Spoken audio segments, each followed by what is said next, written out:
வணக்கம். பவி தமிழ் நியூஸுக்கு உங்களுடைய அன்புடன் வர வைக்கிறேன்.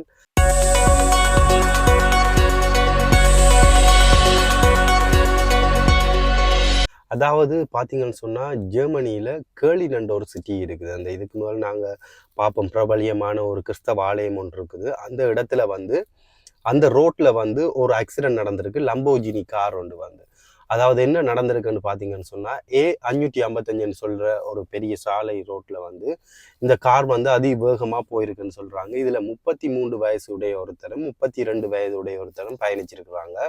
ஸோ இந்த கார் ஆக்சிடென்ட் நடந்து அவங்க ஒரு தடுப்பு பலகை கொண்டு வச்சிருக்காங்க. அந்த ரோட்டால் போகக்கூடாதுன்ற ஒரு அந்த இதை உடைத்து கொண்டு அங்கால போய் அப்படியே விழுந்திருக்கு இந்த கார். அதாவது அந்த ஹைவே ரோட்டால் திரும்புகிற இடத்தால நோமல் பாதை அடைக்கப்பட்டதை உடைச்சி தள்ளி கொண்டு போய் அங்கால விழுந்து ஆக்சிடென்ட் பட்டிருக்குது.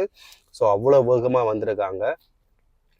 இந்த லம்போர்கினி கார்ன்றது சொல்லி இங்கே இது மட்டும்தான் நடந்தது இல்லை. ஜெர்மனியில் மட்டும் இந்த காரில் ஆக்சிடென்ட் பல விதமாக நிறைய இடத்துல நடந்திருக்கு. ஆனால் இது ரீசெண்டாக இப்போ கேர்லின் சிட்டியில் நடந்திருக்கு ஜெர்மனியில்.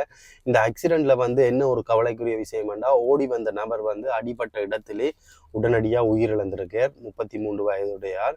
அவர் பக்கத்தில் இருந்தவருக்கு 32 வயது. அவர் பல அடிகள், எலும்பு காயங்கள், முறிவுகளோட தப்பியிருக்கிறார். அதனால் அவசர சிகிச்சையில் இப்போ அவரும் சீரியஸான நிலைமையில் இருக்கிறார். இது பொலிசாக்கள் சொல்லியிருக்கிறாங்க. இதுன்ற விளைவு என்னென்னா, இவங்கள் ஓட்டப்பந்தயம் ரேஸ் அப்படி நடத்தியிருக்கலாம்.